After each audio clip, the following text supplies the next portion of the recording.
on George A. Crawford III. It's 11 o'clock, January 15th, 11 o'clock p.m., Wednesday.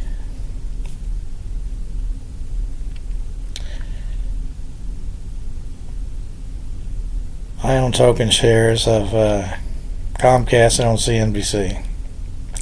I watch CNBC during the daytime for the last 10, 20, 30 years. Watched Wall Street Week with Louis Rukeyser every Friday night, starting in kindergarten until it was over with. Started reading Wall Street Journal, Barron's, Fortune magazine, kindergarten.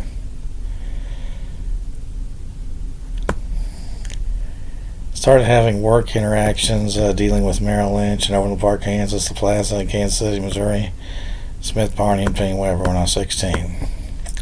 I was a Kansas scholar at Shawnee Mission South High School, 96% on the ACT test, 98, 99% in the math portion.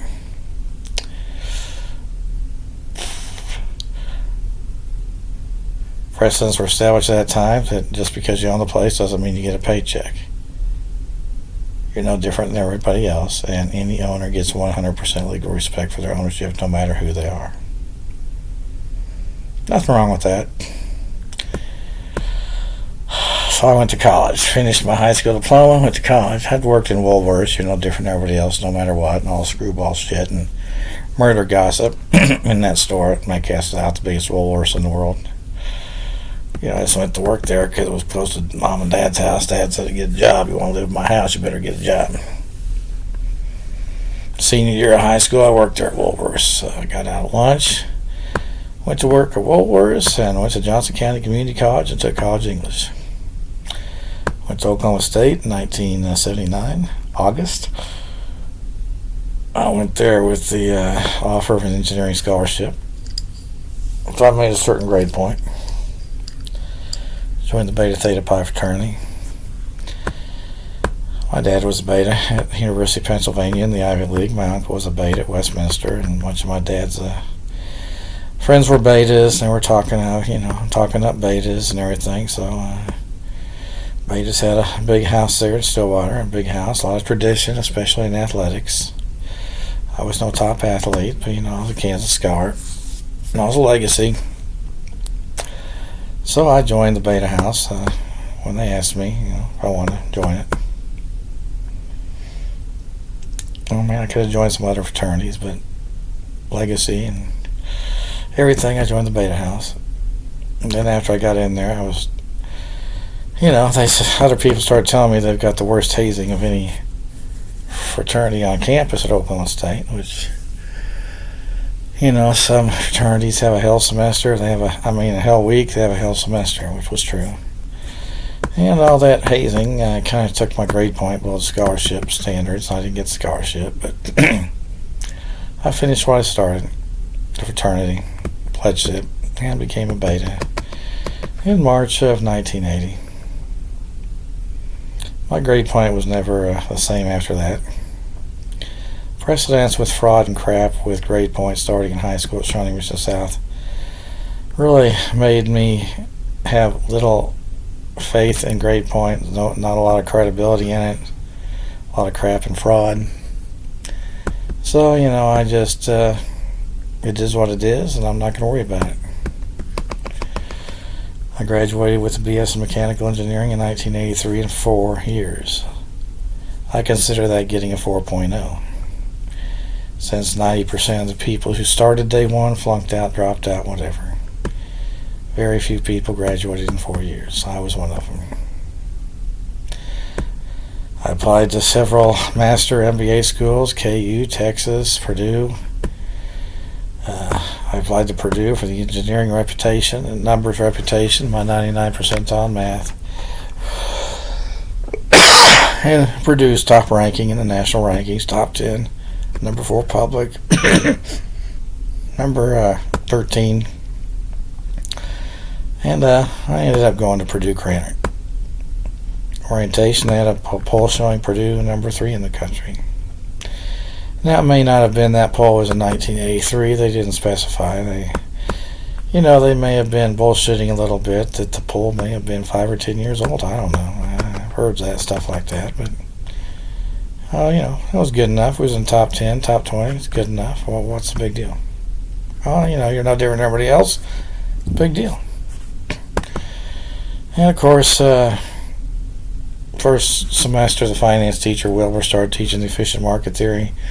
Purpose of the company is to maximize stock owner value, and you can't outperform the S&P 500. So money managers are a waste of time and money, and they don't really, all this crap that they made up. I mean, there was some statistical proof to some of it, I guess, but I just kind of laughed and said it's bullshit. And I got my degree in 2 years.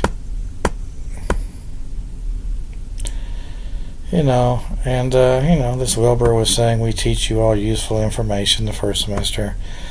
Last semester, they said, he said, or somebody who looked like him. There may have been 3 or 4 or 5 people who looked like him. He finally ended up saying, you all could not do what we teach you, and specifically to me that I would be arrested if I ever went to a stockbroker office in Kansas City. To me, that reinforced this place was a joke. This guy was a joke. Some of the other teachers kind of condemned the Wilbur and said, he's got his little consulting niche or whatever, but he was the main prof, and whatever.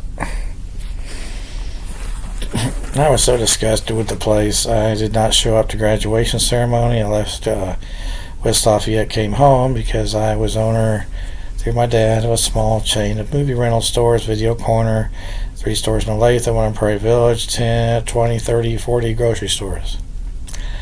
Now, I'd been brainwashed my entire life that owning your own business, a family business, was the way to get rich. People at big companies, they don't get rich, they get screwed over, fired, and they're just, it's all a big fucking bunch of bullshit. Well, in reality, that statement is, all those statements are somewhat true. But Mom and Dad turned against me after my master's. I think Dad had a hatred for people with master's degrees. He had a law degree from Ivy League Harvard and an econ degree from Wharton. And he just turned into a fucking lying, gossiping idiot. And I couldn't believe it. And, I had tears in my eyes. I couldn't believe these people were fucking my family, my parents. Are they fucking for real? I couldn't understand how they fucking even... Now, Mom did not graduate from college. She had stories, she started out, but then she didn't want to do it and didn't want to teach a bunch of little snotty kids. And she became a secretary in my dad's law firm. She was from a small town in Missouri and moved to Kansas City, the big time, and was a secretary in Dad's law firm, and he was, top dog with his Harvard law degree. I don't know, but they got married, and I was the first kid. Now pictures, all black and white pictures, show my dad with uneven nostrils like me. If you'll notice, my nostrils are not, they are not even. They're not on the same level. All pictures of him was the same way. And after I graduated college, during his last 10, 20 years, he started telling me he was not really my father, not my natural father. He was part of a group of people who looked like my dad, and they murdered my dad, killed him, stole his identity, and nobody around here cares. And, you're making me sick to look at you with your big ugly nose. Get away from here. He started yelling at me to take him out of the nursing home he was in before he died.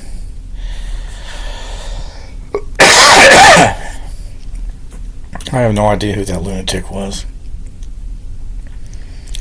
But he spent a lot of money, my money, trust money, putting me in the state mental hospitals, $200,000. He started to back up the stockbrokers that it's their office, they can do whatever they want to. And that contradicted an owner's an owner, and any owner gets 100% legal respect. And they said my degrees don't matter, so they're flunk out of kindergarten equivalents. They're just a bunch of punks. They're a bunch of lawyers, judges. And the judges and police all enforce this action, this Nazi bullshit. So they're all a bunch of punks. And I've called the headquarters of these companies, Merrill Lynch, Smith Barney. They never returned the call. How the fuck do I know what the hell they fucking are like if I walked in there today? I walked in there once, took a trip to New York after graduation. after Video Corner was fucking kind of like, well, I don't know. Yeah, nobody came up and offered me the chairman's job. They just looked at me like, who the heck is he? And, I didn't know what to expect or what they do, but...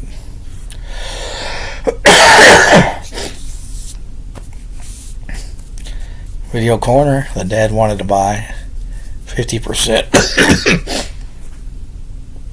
Owned by the other family, Canodal. He was getting, you got to jump while the fire's hot, all this cliche crap.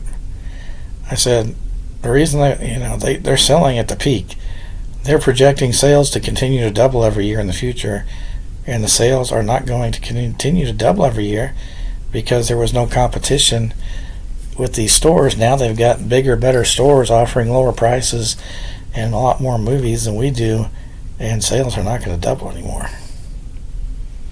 I was 100% right. But I knew nothing because I wasn't employed anywhere. It's a big company. So that made me, I didn't know anything. My degrees don't matter. I shouldn't tell anybody my degrees. That also made me wonder who the fuck this lunatic is. But an accountant, CPA from Big Arthur Anderson bought it. He went bankrupt within a year, just like I said. I was 100% right. All they did was call me crazy and insane. And Merrill Lynch started arresting me for trespassing, and they told me, you're just insane. You just think you own Merrill Lynch. And then I proved I own stock in Merrill Lynch. And they go, well, owning stock doesn't mean you own the company. You're insane. And then they said, well, we own more stock than you, so you're trespassing. And all this shit just went back and forth, me in and out of jail, in and out of hospitals. They owe me $1 trillion, Merrill Lynch in the state of Kansas. I had a real estate license during this time. Coldwell Banker started. They told me to begin with, you got a job for the rest of your life. You'll never get laid off. You own your own company. You're an independent contractor. It's true I wasn't paid a penny till I sold something. I had to spend money out of my pocket to get all the license and everything, and they only paid me when I sold something. But after 1 year, somebody came in there and broker. Said, I don't want you to become a broker, Coldwell Banker, or anywhere else. Get out of here. No, this was a different guy who said I got a job for the rest of my life. And that was after Crumb Bum came up and suckered me with the sleeper hold from behind. He asked me to help him with a contract in a hidden contract room, and I helped him wearing a suit and tie and everything, and he put me in the pro wrestling, sleeper chokehold, whatever the police do at the Marines.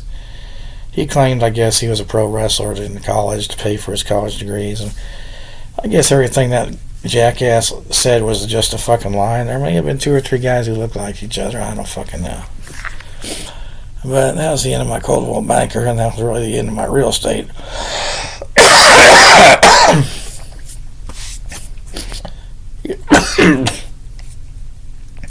Even though I had a license until about 2004 when I moved to my current place.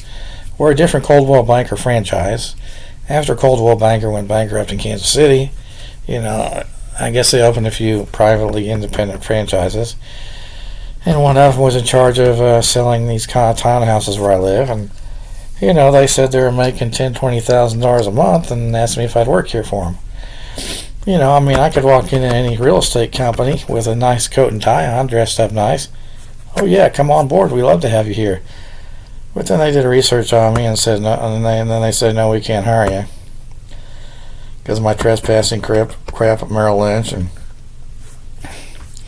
they took away my real estate license 2004 or 5 after I moved here. And I had passed the broker's test, finally. I wasn't allowed to take it. And they started digging on me and took away everything. Denied my hedge fund license. I was allowed finally to take the investment advisor license to get a hedge fund. And, they wouldn't give me a license. The idiots in Topeka said your degrees don't matter. You were arrested for trespassing in Merrill Lynch, so you can't get a license. Owning stock in Merrill Lynch doesn't mean you own the place. You were trespassing. They were just a bunch of fucking faggot, dumbass, babbling idiots. It's like this whole fucking place has been gossiped to be since I was 16. just a bunch of yokel locals who just fucking goddamn go around disrespecting their superiors like me and my dad. So I believe it's probably true they murdered my dad maybe when I was 16, maybe when I was in kindergarten, and they moved from Prairie Village to their house in Cherry Hills. That gossip's still in my mind too. So I don't know exactly. But, you know, I'm 63, CNBC. I've been posting on your website a long time. I'll let you pay me $1 billion a month to be a commentator, give my opinions on issues remotely like this. Merrill Lynch, you owe me $1 trillion. Smith Barney, Payne Webber, Oppenheimer, you owe me $1 trillion from your bullshit in Kansas City and the lack of response from the corporate headquarters. Purdue, you owe me $1 trillion because of those Wilbur lunatics.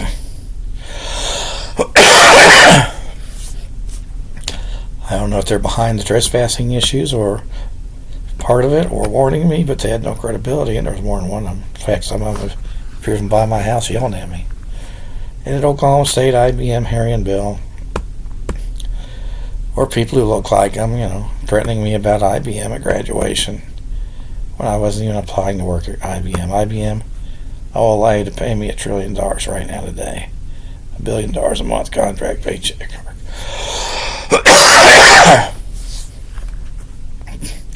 Woolworths, I hear Woolworths. You know, since 1979 when I walked out of the place. When I shut it down. You may pay me $1 billion a month. Proclaim me the greatest employee ever. Foot Locker's the only thing left. Fine, $1 billion a month. Of course, I've had retail jobs since my master's. You know, Walmart, Dillard's, Montgomery Ward's, Jones, Macy's. They all didn't result in a whole much. Just part-time money that didn't last very long. Just fucking worked at Casey's here. That didn't last more than 2 or 3 days. Couldn't stand it, but tried it. So, CNBC, you just put this on your main channel, run it 24 hours a day. You can pay me $1 billion a month for my commentary, ideas about stock market, everything else.